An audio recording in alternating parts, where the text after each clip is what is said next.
Welcome to Smart Muslimah podcast. Inshallah, if you find this podcast episode useful, please subscribe and tell your friends and family about Smart Muslimah. Also, good news, I have a newsletter, and that's how we can stay in touch. To subscribe, please go to smartmuslimah.com. Details are also in the podcast notes.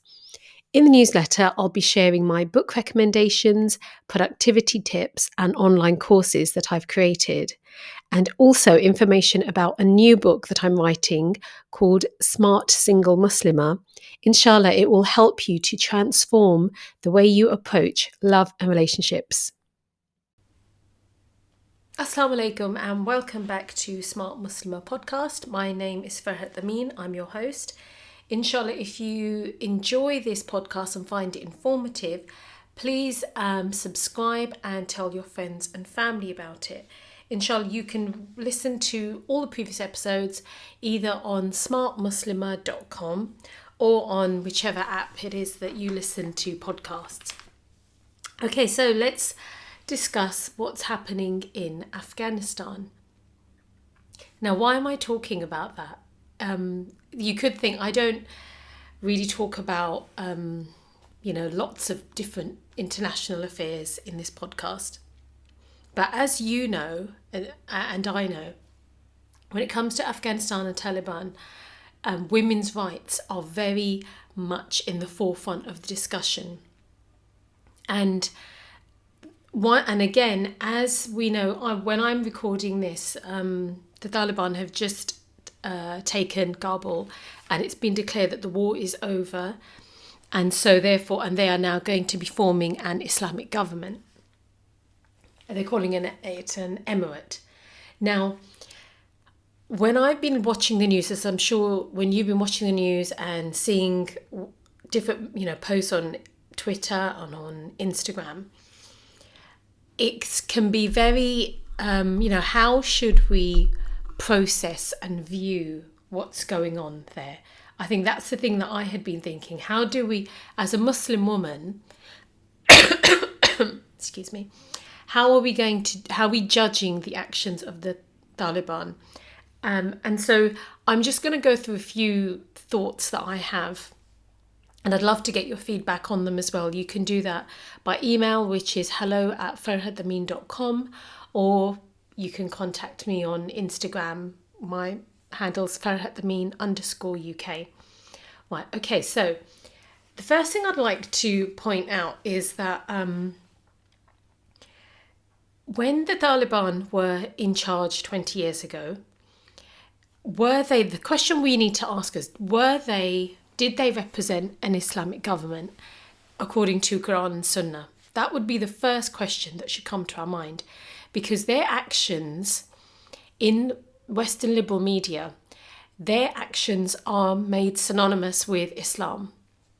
It's as if the Taliban equals Islam, and their government is an image and a picture of an Islamic government. So that's the first question I think as Muslims we should be asking. And to answer that question, we would need to have an education and know what is an Islamic government. What does that mean? Is Iran calls itself an Islamic government. Pakistan says it's the Pakistan Republic, Islamic Republic of Pakistan. Saudi says it's an Islamic government. So can you see there are many, ISIS used to say they were caliphate. So can you see, to judge a government and a group that calls itself, says we are implementing Islam, don't we first need to know what that means?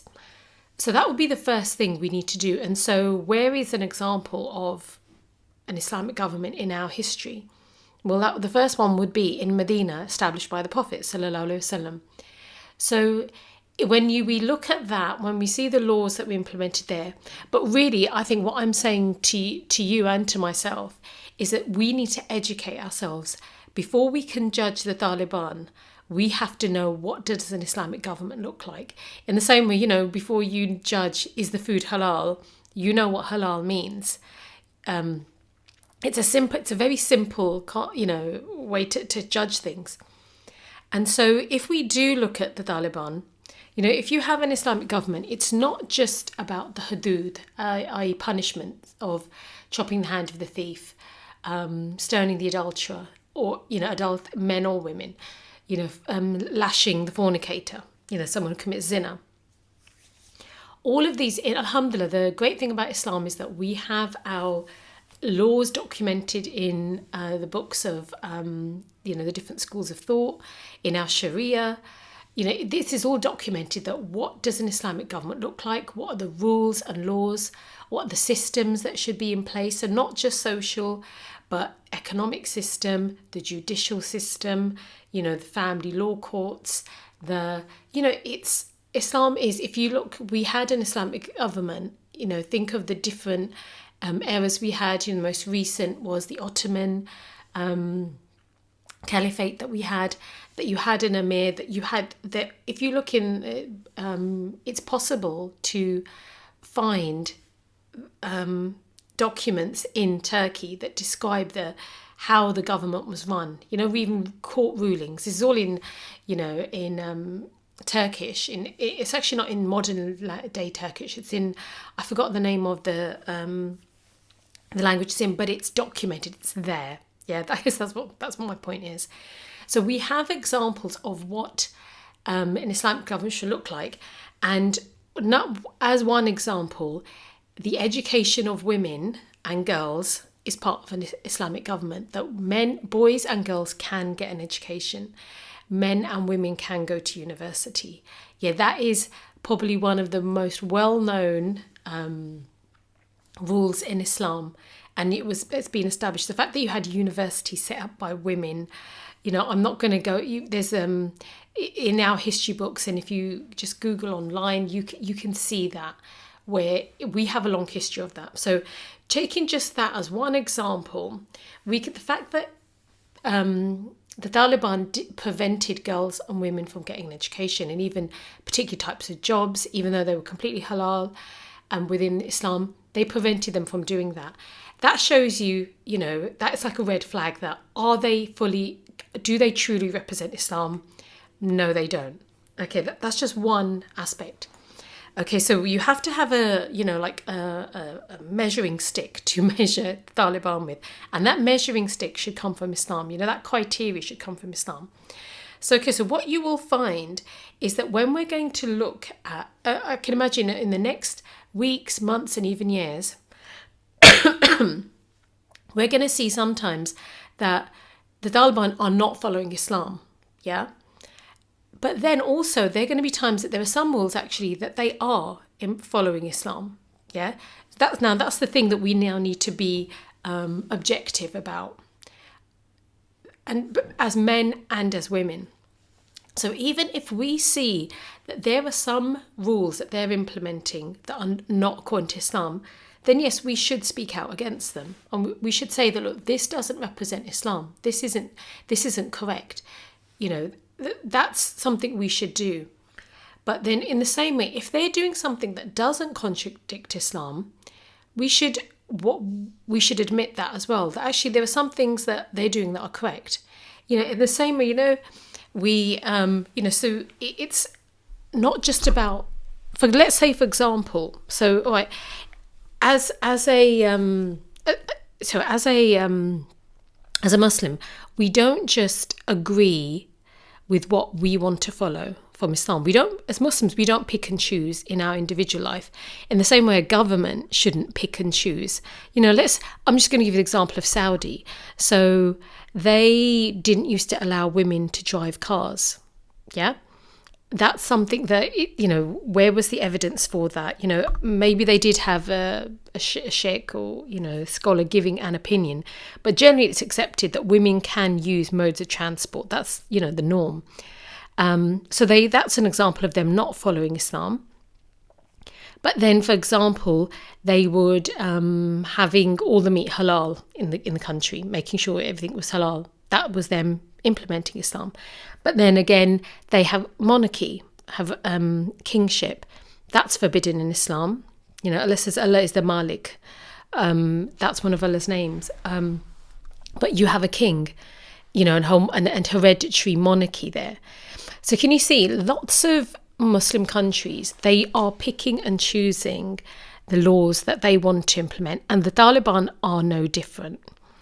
So that's just the first point I wanted to make. Okay, now the second thing is, now our idea of what is good and what is bad comes from Islam. Yeah, that's how we judge.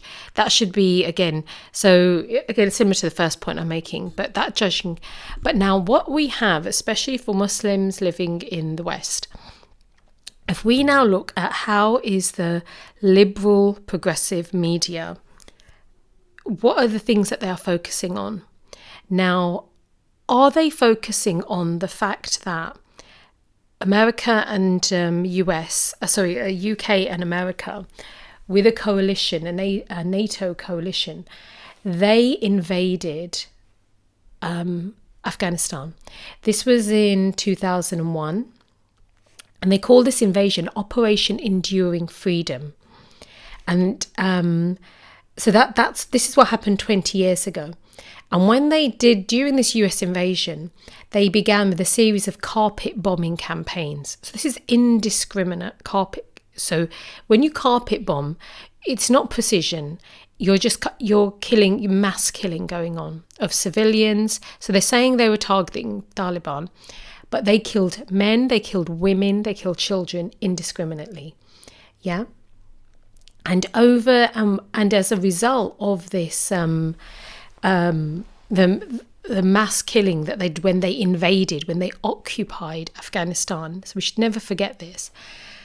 They said that according to, so there's independent organisation called Physicians for Social Responsibility, suggests that the total Afghan death toll due to the direct and indirect impacts of the US-led invasion are well over 220,000. Yeah, so that's something we must remember, and that is not being discussed at the moment. That what was life like before? So the Taliban are seen as they're the bad guys, and the US-led invasion had to overthrow them. But in that process, they killed 220,000 Muslim Afghanis. Yeah, we mustn't forget that number. And it also said millions have been displaced, and in this year alone, so in the past few years, over 1,200 civilians were killed.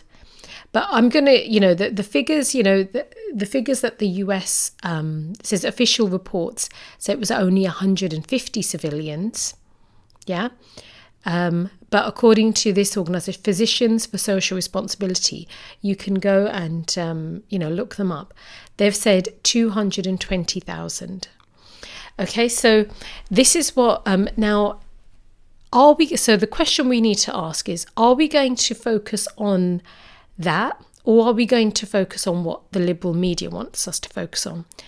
And what is it that the liberal media want us to focus on? Now, and it's women's rights. Yeah. So when they first invaded Afghanistan, it was George Bush was in charge, and his wife Laura Bush, that was his wife.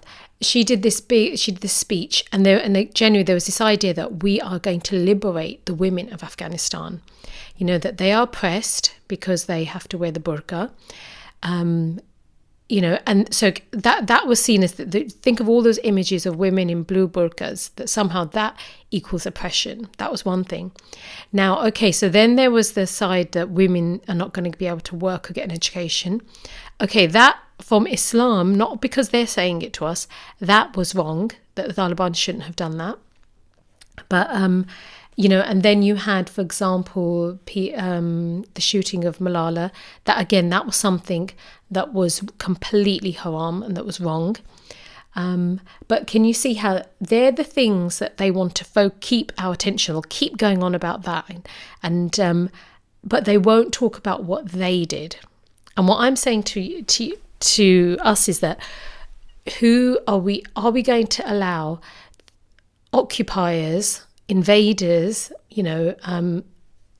mass murderers? That's what we would call the American-led coalition. are they going to decide what we focus on and what we get annoyed about? Because already what you have is pictures being shared of, for example, there's some wedding images of women in wedding dresses and they're being painted over. So what you have is that I've seen on Instagram, on Twitter, Muslim women are sharing this and saying this is terrible, like it's back to the Dark Ages. And they're taken from, non-Muslims are sharing it, Muslim women are sharing it. Now, what I would say is, again, haven't we learned anything from, the whole narrative about how the Israeli-Palestinian conflict was being conveyed to us? Alhamdulillah, many of us have now realised that we were being brainwashed, that there was a particular view that was pro-apartheid, pro-colonisation, that we were being told how to view, from the occupation of the settlers taking people's houses, the demolition of Palestinian people's houses. The way that it's reported is not fair, it's biased. It's enables the apartheid regime of Israel. It allows the occupation. And what we have to do is we have to realise it's exactly the same thing will happen and is happening in the way that we are being told to view what's happening in Afghanistan. So, the idea that so let's just take this idea. If we were to separate, if someone said to you, do you think the objectification of women is good? You would say no. Women, we don't like how we are sexualized, how sexualized images are conveyed of women, and we are told to look a particular way. We are told to, it's good to expose yourself and you should show your cleavage, dress in a immodest way. As Muslim women, we don't like that because it goes against our belief. So now the idea that if someone images of women which are showing their, again, in Islam, we call it awra, so parts of your body being shown, we don't like that on public display, and that is a way to advertise. Why do wedding dresses have to be advertised in a sexual manner? We would question that. So that's just on its own, we would agree with that. But now when it's the way that it's portrayed, that the Taliban, are now preventing that from being done, then they're not showing those type of images, that is seen as anti-women. So that's the question we need to think. Why is it really anti-women? Are our rights being taken away? Well, even if not our rights, the rights of the women of Afghanistan, that's just an individual action. In Islam, is that wrong to think we don't want to have women objectified? And what we'd say is that in Islam, yes, objectification of women is a bad thing. We wouldn't have that in an Islamic society. So again, what we need to really think before we are so quick to share these images or share these statements by Muslim or non-Muslim, that somehow every single thing that is being done in Afghanistan is wrong. That I don't think that's being very. It's being quite shallow. We're not thinking it through, and we're letting liberals decide. And in particular, again, I would question, where are the feminists? Why are they not sharing the numbers about the number of casualties that were killed, civilians that were killed by, whether it's American drone attacks, whether it was the invasion. There are examples, of how many women were, due to their husbands dying in Afghanistan, they then went into prostitution. There's a lot of exploitation happened to women, not just at the hands of the Taliban, but the hands of the US Army. That isn't discussed. So really, this is something that we mustn't fall into the same trap. We need to learn from our mistakes, and really do, this idea that somehow the US is the voice for women's rights. really, if we look at the example of women's rights in America, they're still fighting for, for equal pay. And think of the pornography industry, think of the sex industry, think of it's not a shining example to say that to the women of Afghanistan that you should copy and follow the example of what women in America, what their reality is like. Now, the other thing that just as another point, that if we look at, the whole part of the invasion of Afghanistan was part of the war on terror. If you don't know about that, please Google the whole era of the war on terror.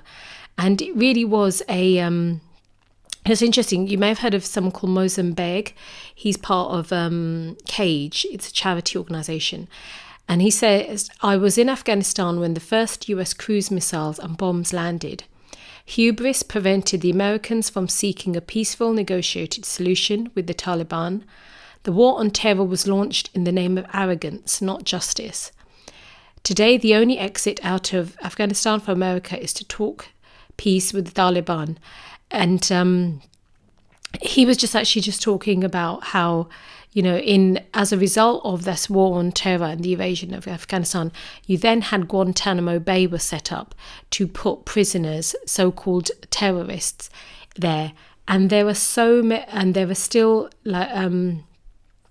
as far as the numbers, again, please, Google Guantanamo Bay. There were 779 Muslims detained there, and 731 were released, but there remains 39, and 9 Muslims died in there. And what you have is that this is the legacy of the invasion of Afghanistan. And you still have 2 Muslims who are still detained in Afghanistan, Afghanis detained there, under without charge. There are, most of them, the Muslims there were tortured. They have there's no trial. There was no evidence brought against them.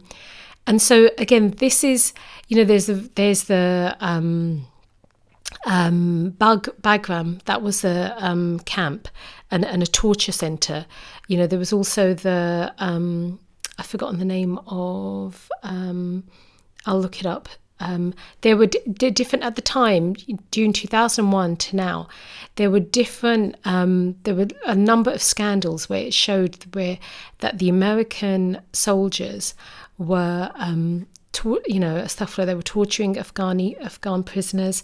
It wasn't, it's so interesting how these things are being ignored. They're not being mentioned in the media today. That when the Taliban are, if you think of the fight, the way that it's presented to us is that, again, Taliban equal Islam, and therefore they're bad and they're backward, whereas America and the American troops and the American way of life is good.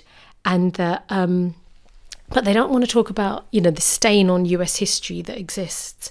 But yeah, so inshallah, I think this is probably this is just a reminder to just don't allow our thinking to be so affected by what's happening now, because things have a history. There's a reason why the Taliban wanted to remove the occupying force. Again, I must reiterate that I'm not saying the Taliban are perfect at all, and I'm not saying that their government that they're going to establish will be completely Islamic either. But let's be, aware of reality. It's actually probably worth reading a bit about the long history of occupation in Afghanistan, and how the British, a long time ago, they occupied it and they were kicked out. The Russians occupied Afghanistan and they were kicked out by the Muslims of Afghanistan. And now again, the same thing has happened. It's you can't subjugate a people, and even by putting a government into place that is pro-American, the people, how long will everyone put up with that? And there was a lot of corruption in the pro-American government that has been toppled. And I'd just like to I'm just going to end on one little point, that the way that it's interesting that the words used in the media for the occupation was 20-year mission. that the US-led invasion was a mission, as if it was something good. And the departing leader, president of Afghanistan, what he said, his name is Ghani. He said, the Taliban have won with the judgment of their swords and guns. That's how he described. Now, when the US-led occupation, when the invasion happened, did they not use guns? Yeah, did they not use violence? It's very interesting to look at the language used. That, again, Islam is violent, and anyone who looks and represents Islam, they are violent and like these vicious, bloodthirsty men. But the US forces, were they not exactly the same? Did they just walk in and did they hand out roses to the people? No, they were using their guns as well. So inshallah, it's just, please bear this in mind. Think carefully before you share news about Afghanistan, and think who are you getting your news from about Afghanistan, because it's we are now, as we know, we are what we post, what we say, what we share, we will be accountable for that. We are all adding to the narrative about what's happening, and so we need to think carefully before we comment. I'm saying this and I'm thinking very carefully about what I'm saying, but it's these really are just my observations, and inshallah, we should keep the Muslims of Afghanistan in our du'as. May Allah give them peace, may Allah give them security, may Allah give them a government that takes care of their interests, inshallah. But yeah, again, like I said at the beginning, if you'd like to send me any feedback, constructive criticism is more than welcome. Inshallah, you can email me, hello@farhat.amin.com, and and inshallah, take care. I will speak to you again soon.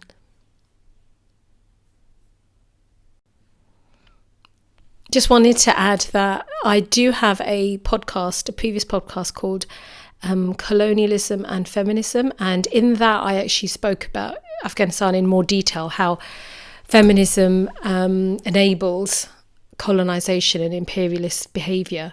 So if you're interested, please just go back to previous episodes and you'll find it in there, inshallah. Inshallah, if you found this podcast useful, please leave a review so others can find out about it. Currently, this podcast is a one-man band. I do produce and do everything on my own, but unfortunately, due to health issues, I'm going to have to reduce the frequency of the episodes that I'm creating. So I really do need to hire some people to help me to produce the podcast and to really market it as well. Now, inshallah, you can help me and support me by doing dua, inshallah, for my health. And secondly, by donating. You can do that via the link in the podcast notes and also on my Linktree bio, which is Farhat_UK. It's on my Instagram bio as well. Your donations will help me cover production and overhead costs, and you'll be part of this amazing work, helping me to grow the Smart Muslimah podcast to another level so that we can reach more people, educating and sharing this beautiful deen, Islam. I'm tremendously honoured and blessed to have a community of people who value what I do. So again, thank you so much for your du'as, reviews and donations.